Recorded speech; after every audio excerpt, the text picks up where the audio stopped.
Welcome back to the complete guide to Zitadel. In this video, we're going to take a look at extending our Docker Compose file to not only run Postgres, but now run Zitadel itself. Let's get started.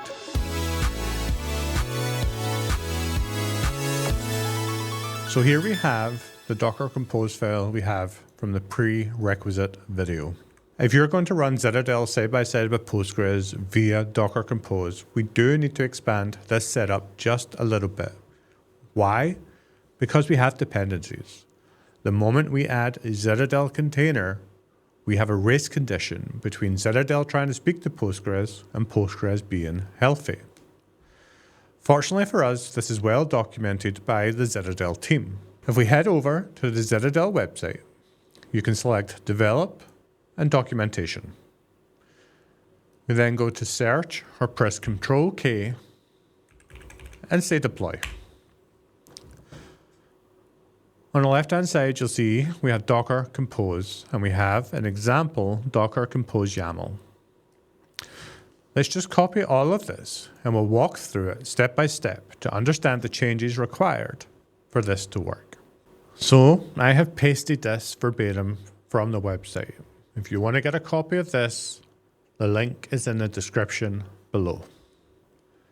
Now, I can be quite particular about the format and the ordering of my compose files. So the first thing I'm going to do is grab the networks and stick it at the top, and then grab our database and stick that as the first service. Now, why do I put networks at the top? I also do this for volumes, because I feel that it makes sense to understand the prerequisites, the networks and the volumes, before we even start to discuss or talk about services. When you see a network defined like this just means use the defaults, which we can also do with a tilde value, which I think is a bit cleaner on YAML because we have key value pairs. And this leaves a little bit up to imagination or understanding how YAML works. Next, we have our database service.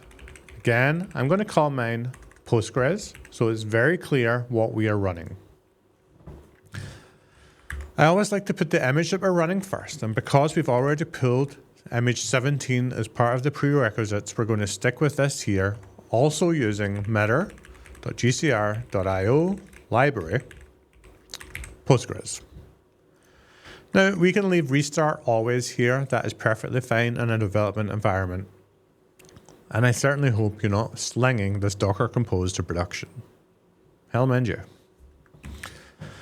Then we've got environment variables. Just like we had earlier, we have to specify the username and the password. These are slightly different keys, but Postgres is flexible and it doesn't matter. So we'll leave this as is. We then say that we want Postgres part of our Zitadel network we defined at the top of the file. Now, because in this series we're only really using Docker Compose as a development environment, the network is not that important.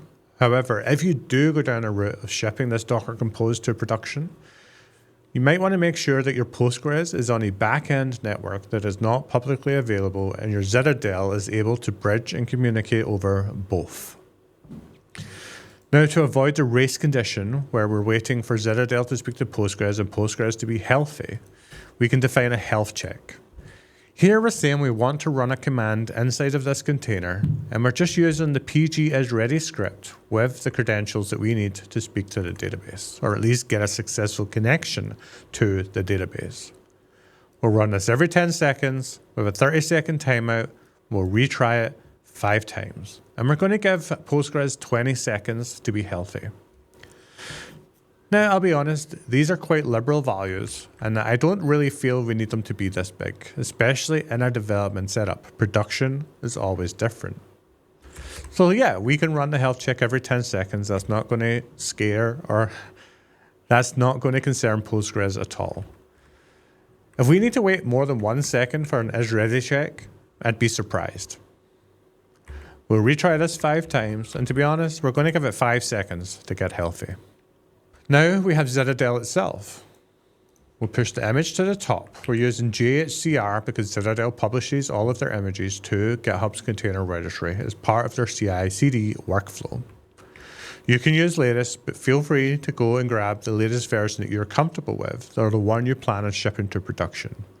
For this series, we'll be using v2 70.6. I'm happy with the restart always for local development. The network is fine. Now, when running Zitadel locally or with Docker Compose, you do need to provide your master key, which has to be a 32 character long string. This is a master encryption key used to generate all other encryption keys. So when you move to production, you need to keep this value safe and secure, either encrypted via KMS system or stored in your password manager of choice. Also for local development, we can disable TLS.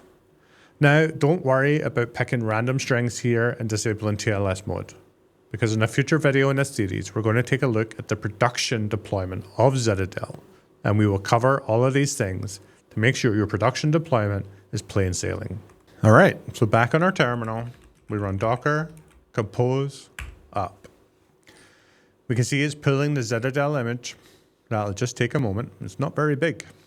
We can see Postgres has started, but Zitadel isn't doing anything yet, and that's because of the health checks that were added and the dependency constraint. And now that Postgres is ready, the health check should be running any moment now. And Zitadel starts. Now Zitadel is going to have to create the database, run the migrations, which it is doing now. But if we head over to the browser, we can go to localhost 8080. And we have a UI console. If we pop back to the documentation and scroll down, you'll see that the default username and password is available here. We pop in our username, enter the password. We can skip the two-factor. We set a new password, making sure they're the same.